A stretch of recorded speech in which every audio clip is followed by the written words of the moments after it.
Guys, it has been a hell of a year poker-wise. From 2-5 in January to 6-figure swings, I feel like I've taken literally a decade off my life from stress this year. But I can't complain though. It's been everything I ever wanted. A year of poker growth, finally putting myself out there on social media. It's just crazy that I have an Instagram and a YouTube now where people get to watch my poker story. And I just want to say thank you to all of you for watching this journey so far. January, we're in Texas playing 2-5 plus 11K. February, I take my 10-20 shot in my return to California and it sticks, plus 122K. March, the run good in California continues. I win another $28,000. April, it's a low volume month. I spent some time back home with my family in Boston, plus $4,000. May, man, I got greedy that month. I decided to take some big live stream shot takes and I ended up having the worst month ever of my poker career and I lost $57,000. June, a slightly low volume month, was still dealing with a lot of mental turbulence from May and I ended up winning $5,000. July, another low volume month. I was trying to figure out the whole social media balance, poker balance, life balance, and was just really struggling to want to get to the casino to play essentially, plus $1,000. August, spent basically the entire month traveling and playing online poker in Brazil, plus 1.5K live. September, finally get myself back into the motions of playing live poker again and we win $10,000. And now that brings us to the month of October. So far, we are up $124,212 this year. Let's see what October has in store for us. Without further ado, let's get into some hands.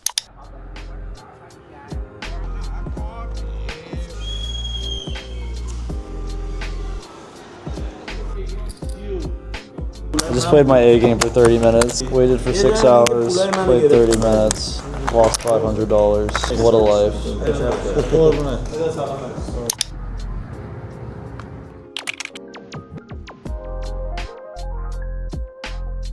Croc time. Guess a seat.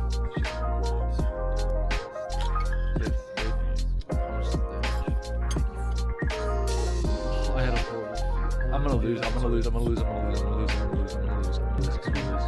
Stop. Don't take my strategy. Don't take my strategy. Yes.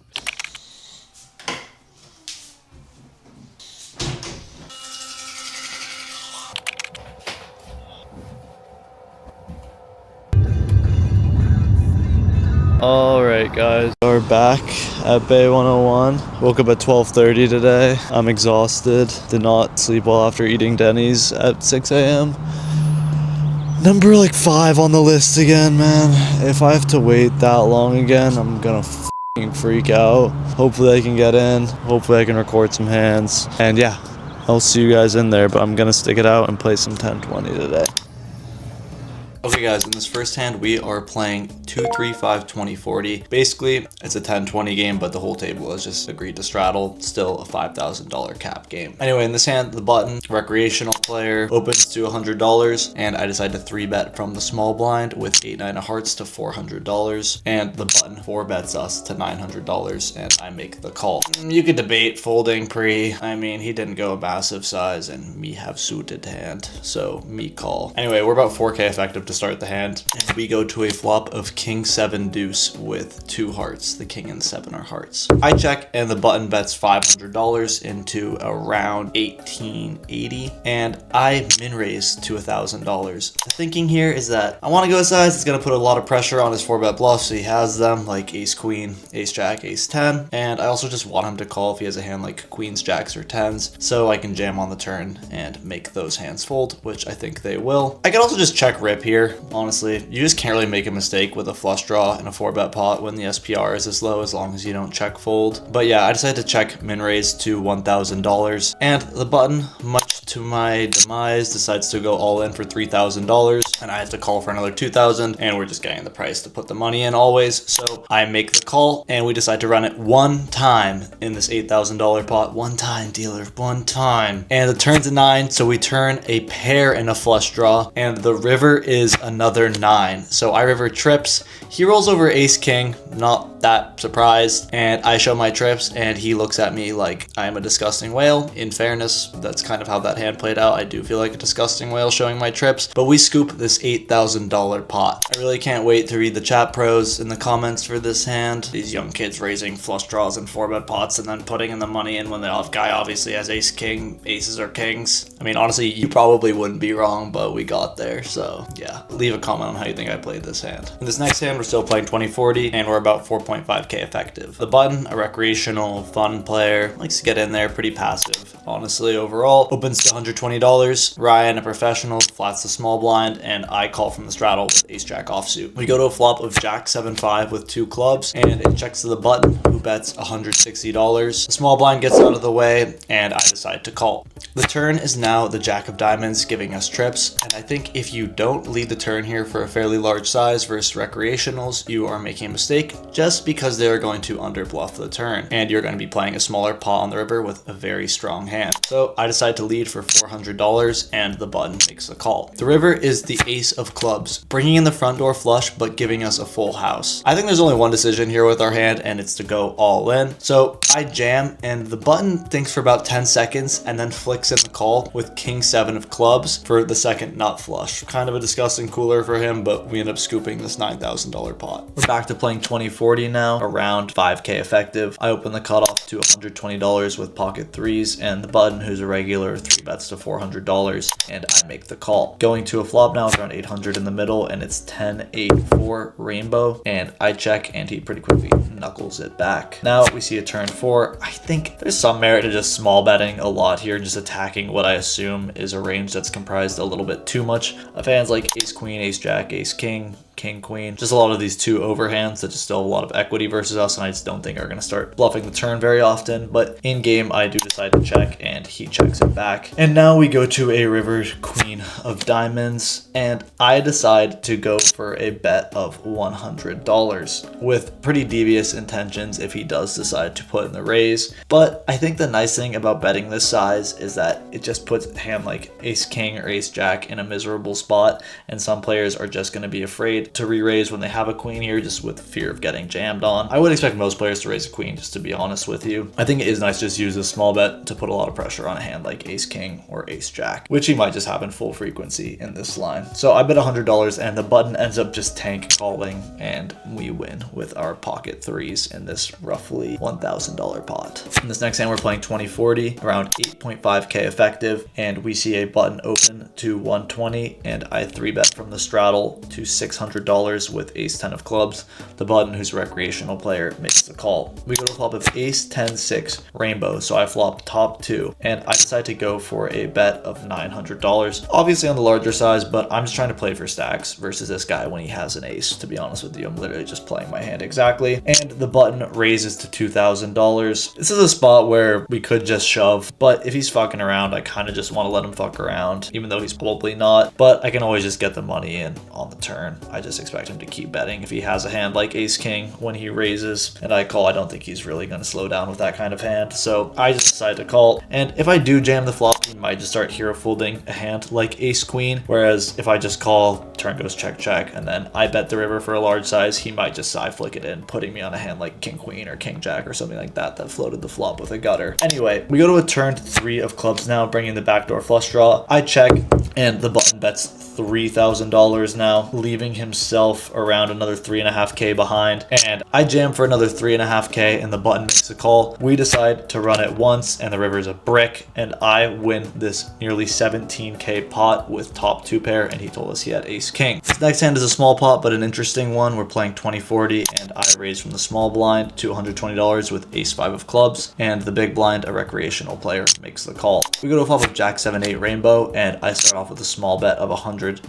and the big blind makes the call. Now we're off to a turn of a queen, and we both check. And now we see a river 7, I check, and the big blind pretty quickly bets $220 into this roughly $440 pot, so half pot. And I think about it for a while. Honestly, versus this guy, I've just seen him make some pretty nitty checkbacks, so I just don't think he's like finding value with a hand even as good as a jack here. I've just seen him check back really strong hands. So he's basically saying he has a queen or a 7, and he would have bet a queen a lot on the turn, and I think his 7x just might be more greedy on the river. And it's just not hard for him to be bluffing when he's just gonna have hands like 4-5 and 5-6 always that were just gutters or open-enders on the flop. So I make the call with my ace high in this kind of weird, unintuitive spot, and he just mucks. So yeah, nice to be paying attention in these small pots and like actually thinking about your opponent's range rather than just autopiloting in the small pots and then just like trying to play well in the big pots. Anyway, I thought that was a fun hand. Okay, this next hand is an interesting one. We're around 18k effective, playing 2040, and also stand-up game is on, but it's just the first hand, so it's not like too much in effect yet in terms of big strategy differences in terms of ranges pre and post. Anyway, the cutoff opens to $120, the button calls, and I squeeze a small blind with ace jack of hearts to $900, and a young pro who are 18k effective with cold calls from the straddle. I think it's already interesting to be thinking about what his pre-flop range is. I think he would have just 4-bet a hand like ace king mostly. Don't really expect him to cold call that much offsuit stuff like ace queen or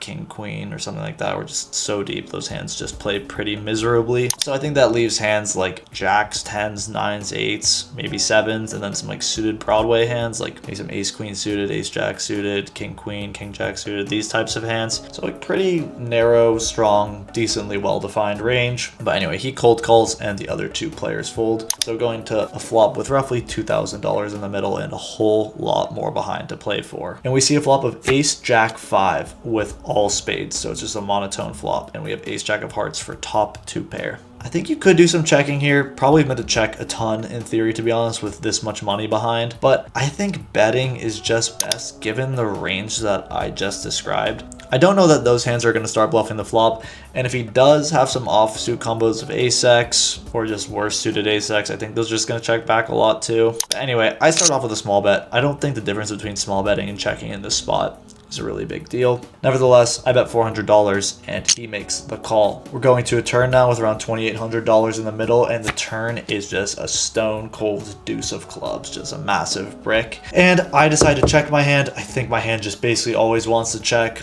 We're just blocking the hands we want to get called by. We have an ace and a jack in our hand, and we're just unblocking potential bluffs. I think he might start firing now the 9s, 8s, 7s on the turn. I think it's just a lot more natural to start firing those hands after you've called a bet and been checked to than to start bluffing them on the flop when you have a spade and you can just realize your equity by checking back, if that logic makes sense. And the straddle bets 1.1k. Bit of an odd size, I'm not gonna lie. I'm like tempted to raise the turn, but it starts to get into kind of weird territory if I raise, and I think just calling is totally standard and fine. So I make the call, and we go to a river ace of clubs. So I literally river the stone nuts. I have a full house in a large pot. I don't think there's any merit to leading here. If he has a flush, he's gonna bet it. If he has an ace, maybe he'll bet. I check, and he now bets 4.5k for roughly pot, and I do a bit of a fake tank. It's a big spot. I don't really mind fake tanking in a huge spot because I want to think if I have like an indifferent hand or a potential bluff. So I tank for a little bit, and then I jam 7.5k on top, and he goes into the tank. Starts talking about me just having kings with the king of spades. Then he starts saying maybe you just flopped it, as in flopped a flush. So now I know he doesn't have a flush. So now I'm like, okay, what do you have? Anyway, he continues to tank, continues to tank, continues to tank, and he eventually makes the fold, and later tells us he had ace queen off, which I think is suspectly played. But anyway, I will take the large pot, and we won, so lit.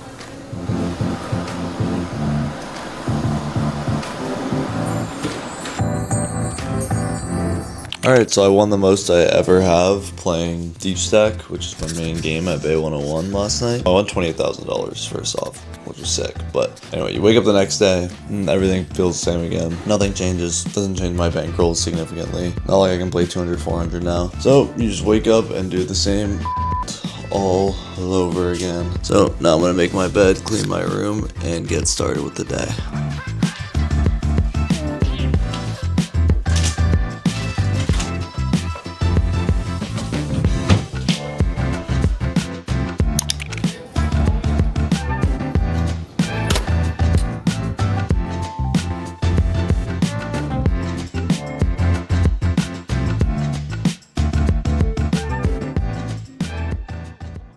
This next hand we're playing 10-20 and we're around 5k effective, and we see an under the gun one open to $50 and then a flat from the hijack, and I decide to 3-bet the big blind with 5-4 of spades to $300. The under the gun one player puts in the 4-bet now to $860 and I make the call. We go to a flop of queen jack 5 with 2 diamonds and 1 spade. So I flop bottom pair with a backdoor flush draw. I check and the 4-better now bets $450 into a pot of around $1,700, and I decide to whip out the old min check raise. Basically just trying to put pressure on a hand like ace king, and aces and kings obviously just aren't really loving life on this board, and I'm just gonna have queens and jacks likely at full frequency here. Anyway, the under the gun one player is not deterred and he makes the call. Going to a turn now with around $4,800 in the middle, and it is a 7 of spades, so I now turn a flush draw to go with my bottom pair. I decide to pull the trigger and go all in. I actually think this is probably the best play. We sometimes get called by just a worse ace king suited with the flush draw, and we also just get him to fold aces and kings occasionally. Anyway, I jam, and thankfully he does make the fold, so we scoop this pot with just our bottom pair. In this next hand, the low jack, a professional player, opens to $60 and the cutoff, a recreational player, calls. They're both around 5k deep. I squeeze from the big blind with pocket kings to $360 and only the low jack player calls. So we're heads up versus professional, and we go to a flop of ace 7-7 rainbow. I go for a small bet of $200 and the low jack calls. We go to a turn 9 and I check and he checks it back pretty quickly. Now we see a river 5, and I think the best play is just go for a really small bet here. I expect this player in particular to under raise hands like ace jack, ace 10, those types of hands, ace queen even, if he decided to check it back on the turn, and he might potentially overcall the smaller pocket pair region versus a really small size. So I bet $220 and he basically snap calls, so I know I'm pretty much dead. I show, and then he shows ace jack suited and he scoops this pot. In this hand we're playing 10-20, we're all around 5k effective, and I open the cutoff to $60 with pocket jacks. Professional flats a small blind, and then a looser recreational squeezes the straddle to $300. There's actually some merit to 4-betting this hand versus this player in particular, given I think he is 3-betting too wide, but I don't think he's squeezing that wide. So I decide to just call, and the small blind also comes along. Going to a flop now with around $900 in the middle, and we see a flop of 10-5-6 rainbow. It checks to me, and I decide to go for a small bet here. Our hand wants some protection, we can still get called by worse, and now only the small blind calls. At this point, I think the small blind's range is fairly well defined. He's gonna have some pocket pairs like 6s, 7s, 8s, 9s, some suited 10x, and then the occasional 8, 9, 7, 8 for gutter or an open ender,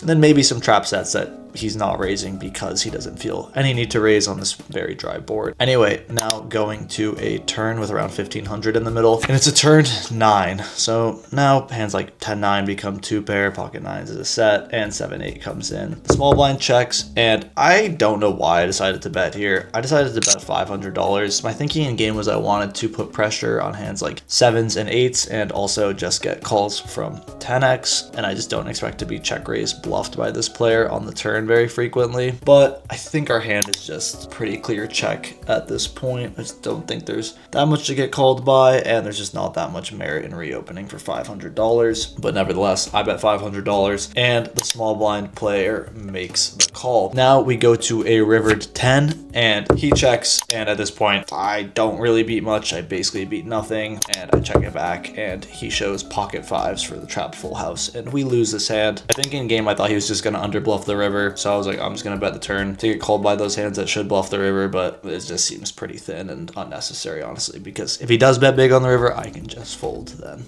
Anyway, can't play every hand. On to the next. Okay, in this hand we are playing stand-up game. The loser owes everyone $60, so 3 big blinds because we're playing 10-20, and we're on 6.5k effective. I think most people are still standing, so the effects of it aren't in play too much. This hand is a little confusing pre-flop. A recreational player limps under the gun. I decide to overlimp, and then a pro overlimps the button, another pro overlimps the small blind, and then a looser recreational ISOs to $260. The straddle cold calls, the under the gun player initial open limper folds I call, and then the small blind calls. So we are going 4 ways to this flop with around $1,100 in the middle. We see a flop of 3, 4, 7 with 2 diamonds. And now it checks to me, and I bet $400 into this pot with bottom set. It folds back to the straddle, who check raises to 1.2k. And here is a very interesting decision point. Do we just want to jam the flop and get it in here? There's not a ton behind, and there's just a lot in the middle at this point if we call. But if you think to what the straddle player's range is here, it's actually going to be almost exclusively bluffs, in my opinion. Straddle's a recreational player. He was second to last to close the action, so I think he would have just bet most of his good hands, being terrified of the flop checking through on a board as wet as this. I think it's pretty natural for him to just check flush draws as played. So I actually decided to just call and trap and let him bet one more street, and my plan is to jam the turn because I think his flush draws are just going to feel priced in at that point. There's also some merit to just clicking back the flop, but I don't really want to let him get away from a hand like 10-8 of diamonds or something like that, just hero folding the flop. So I call, just planning to jam the turn if he bets again. The turn is a 3, so I just turn quads, and the player basically snap jams. I call and he just says, "You got it." So I think our read was right on the flop that he was bluffing, and obviously we just turned the absolute super nuts. So we scoop this basically 13k pot because we were around 6.5k effective to start the hand. Anyway, nice W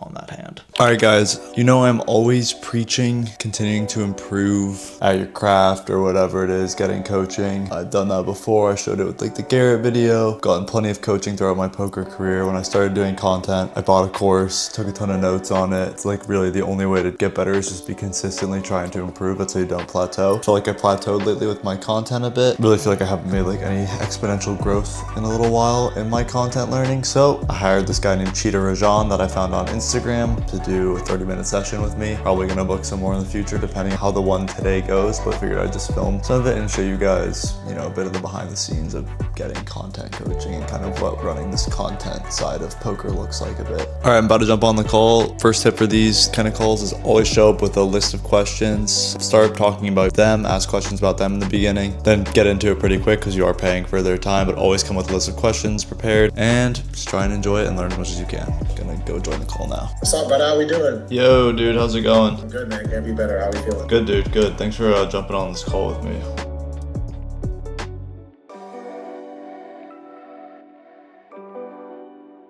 All right, and that's a wrap. In October, I played a total of 15 sessions and profited $52,185, making it the second most profitable month of the year. That brings our total profit in 2025 playing live poker to $176,397. And specifically playing 1020 this year, we are up around $197,000. So that's filtering out big live streams and other stakes, so just 1020. It's been a hell of a year. Let's see what November has in store for us. Thanks for watching, and I'll see you guys in the next video.